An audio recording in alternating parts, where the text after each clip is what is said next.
আসসালামু আলাইকুম রহমতুল্লাহ। বাচ্চার বয়স তৃতীয় দিন, কীভাবে বোর্ডিংয়ের পেপারগুলো পাল্টাতে হয় দেখেন।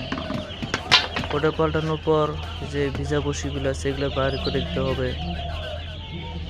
দেখেন এবার বার করে শুকা দিতে হয়েছি, এরপর শুকিয়ে আবার এগুলো ব্যবহার করা যায়।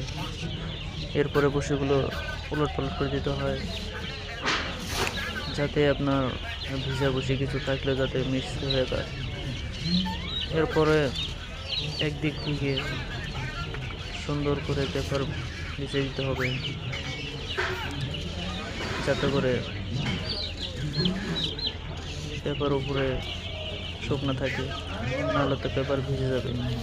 দেখেন কত সুন্দর করে সিস্টেম করে একাধারে পেপারগুলি বিছানো হচ্ছে। এভাবে আপনারা পেপার বেছাইতে পারেন। আমাদের সাথে থাকলে আরও কিছু শিখতে পারবেন।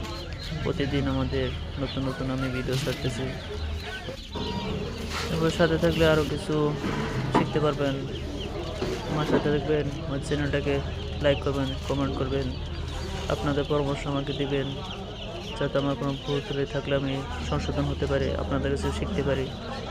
কারণ মানুষ তো সব কিছু জানে না, এই জন্যে আপনারা আমাকে সাহায্য করবেন, আপনারাও আমাদের পরামর্শ নেওয়ার জন্য চেষ্টা করবেন।